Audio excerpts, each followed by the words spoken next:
샬롬, 하나님과 동행하는 새벽기도회 달라스 임마누엘 교회 권성철 목사입니다.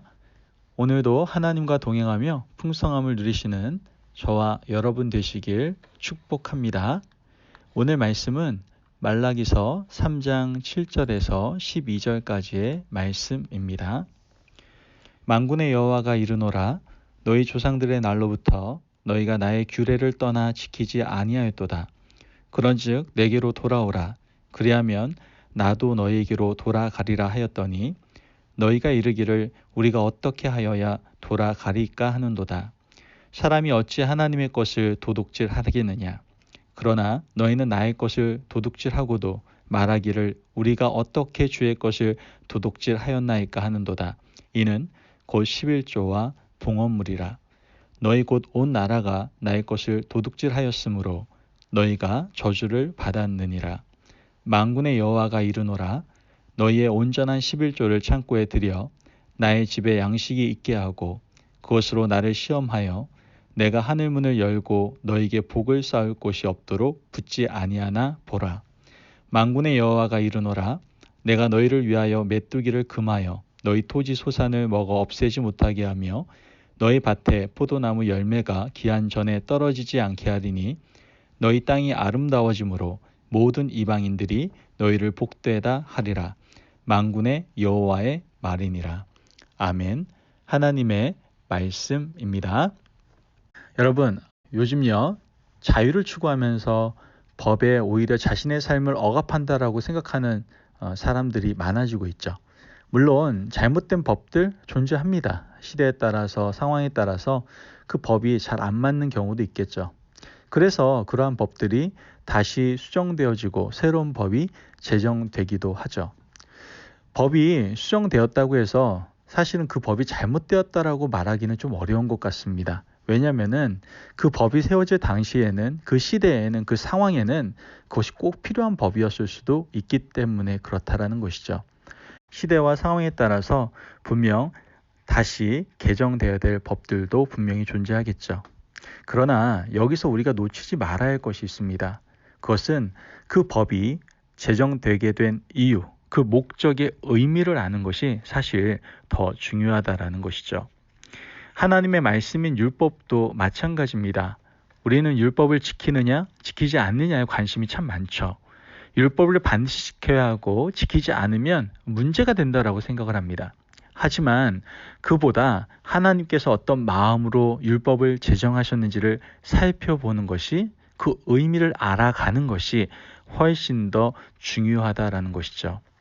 오늘은 바로 그 말씀을 하나님께서 들려주시고 계십니다. 하나님께서는 11조를 제정하신 이유에 대해서 말씀하시죠. 말라기 시절에요, 백성들은요 11조를 잘 드리지 않았었습니다. 거의 모든 사람들이 11조 생활을 하지 않았기 때문에, 그것이 굉장히 일상화되어 있었기 때문에 하나님은 지금 오늘 본문 말씀을 통해서 말씀하시는 겁니다. 8절 말씀을 보면 사람이 어찌 하나님의 것을 도둑질하겠느냐. 그러나 너희는 나의 것을 도둑질하고도 말하기를 우리가 어떻게 주의 것을 도둑질하였나이까 하는도다. 이는 곧 11조와 봉헌물이라. 아멘. 여러분, 하나님은요 자기 자신에게 드려야 할 봉헌물을 드리지 않는 그 당시의 유다 백성들에게 너희들은 지금 내 것을 도둑질하고 있다라고 말씀하고 있다라는 거예요. 그런데 놀라운 것은 그들은 자신들이 뭘 잘못했는지 몰라요. 그들은 하나님의 것을 도둑질한 적이 없다라고 얘기합니다. 왜냐하면 아까 서두에도 말씀드렸지만 모든 사람들이 11조와 봉헌물을 드리지 않았기 때문에, 그게 일상이었기 때문에 그게 잘못인지 그게 도둑질이었는지를 몰랐다라는 것이죠. 9절 말씀을 보면 너희가 곧 온 나라가 나의 것을 도둑질하였으므로 너희가 저주를 받았느니라. 여러분, 지금 한두 사람이 아니라 온 나라가 하나님께 드려야 될 11조와 봉헌물을 드리지 않고 있는 거예요. 너나 할 것 없이 모두 드리지 않고 있었기 때문에 그다지 심각한 문제로 여겨지지 않았던 것이죠. 자, 그렇다면 11조의 근본 정신이 무엇인지를 좀 살펴볼 필요가 있습니다. 11조가 성경에 처음 나오는 것은 창세기 14장입니다. 아브라함은 조카 롯이 사로잡혔다는 소식을 듣고 군사들을 거느리고 롯을 구출하기 위해서 떠났죠. 하나님께서 아브라함에게 그 전쟁을 통해서 승리를 허락하시지 않습니까? 그리고 아브라함은 엄청난 전리품을 가지고 돌아오는 길에 하나님의 사랑 멜기세덱을 만나게 됩니다. 아브라함은 그 멜기세덱에게 감사한 마음으로 10분의 1을 떼어 드렸죠. 멜기세덱이 먼저 요구하지 않았어요.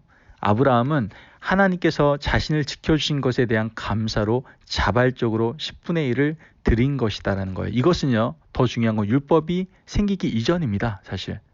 그러므로 이 11조의 근본 정신을 우리가 바로 알아야 되는데, 이 11조라는 것은 강요가 아닙니다. 감사하는 마음, 자원하는 마음에서 하는 거예요. 하나님께서 내 인생을 지켜주셨고 지금까지 안전하고 건강하게 돌봐 주심에 대해서 감사하는 것, 나의 인생을 주관하여 주시고 주권 가운데 놓아주신 것에 대해서 감사하는 것, 이것이 바로 11조의 근본 원리다라는 것이죠. 하나님께서는 가나안 땅에 들어가는 이스라엘 백성들에게 말씀하시죠. 가나안 땅에 들어가서 농사를 지으면 토지가 소산을 낼 것인데 그때는 11조를 이렇게 드려라 라고 신명기 14장을 통해서 말을 하고 있습니다. 신명기 14장에서 말씀하는 11조는 크게 두 가지예요. 하나는 일반적인 11조고요. 그 일반적인 11조는 성막과 또 훗날 세워질 성전을 위해서 사용되게 됩니다. 성막을 짓거나 성전을 건축하는 일, 예배를 위해서 소요되는 예산의 11조를 사용하라고 말씀하시는 것이죠. 또 한 가지는 구제와 봉사를 위해서 사용하는 11조입니다. 가난한 사람들, 즉 고아와 과부로 대표되는 사람들과 나그네와 객, 그리고 성전에서 전업으로 봉사하는 레위인들을 위해서 11조를 사용하라고 말씀하시죠. 이것이 11조의 정신이었어요. 사용 목적이었고요. 그러므로 11조는요, 성전 제반 사무에 의해서 사용되어져야 됐고요. 또한 구제와 봉사를 위해서 사용되는 것이 바로 11조였습니다. 중요한 것은 11조를 드리는 사람 또한 11조에 대한 정신, 11조의 목적 알아야 되지만 11조에 대해서 이제는 사용해야 될 그러한 교회들도 11조에 대한 분명한 정신과 목적과 사용에 대해서 분명히 알아야 된다는 것이죠. 한번 돌아봅시다. 우리 교회는 11조에 대해서 그 사용하는 부분들이 과연 11조 정신에 맞게 사용되고 있는지 한번 돌아볼 필요가 있습니다. 드려진 11조가 성전 제반의 사물을 위해 사용되고 성도들이 예배를 잘 드릴 수 있는 일에 사용되고 있는지를 우리 살펴볼 수 있어야 돼요. 또한 두 번째는 구제와 봉사를 위해서 사용되고 있는지 우리 한번 돌아볼 수 있어야 된다는 것이죠. 목회자들의 생활과 고아와 과부, 나그네와 사회적 약자를 위한 나눔을 실천하는 일에 적절하게 분배되고 있는지 우리는 한번 돌아볼 수 있어야 됩니다. 이 두 가지 목적대로 11조가 사용되지 못하고 있다면 교회는 사명을 제대로 감당하지 못하고 있는 거예요. 그 옛날 말라기 시절이나 오늘 우리가 살아가는 시절이나 드리는 자도 이 정신을 깨닫고 드려야 되고 사용하는 교회도 11조 정신을 제대로 알고 사용할 수 있어야 된다는 것이죠. 말씀은 여기서 끝나지 않습니다. 계속해서 11조를 온전히 드리는 자에게 주시는 하나님의 축복의 말씀이 적혀 있죠. 10절 말씀을 보면 만군의 여호와가 이르노라 너희의 온전한 11조를 창고에 들여 나의 집에 양식이 있게 하고 그것으로 나를 시험하여 내가 하늘문을 열고 너희에게 복을 쌓을 곳이 없도록 붙지 아니하나 보라 이렇게 말씀합니다. 우리는 이 말씀을 수도 없이 많이 듣지 않았습니까? 그리고 이 말씀 때문에 11조를 하면은 막연히 기대하게 됩니다. 우리가 11조를 온전히 드리면 하나님이 우리의 창고를 여시고 마음껏 복을 부어주실 것이라고 생각을 합니다. 10배, 100배 이렇게 엄청난 결실을 생각을 하죠. 근데 성경은 그렇게 얘기하고 있지 않아요. 여러분 성경을 우리는 제대로 봐야 됩니다.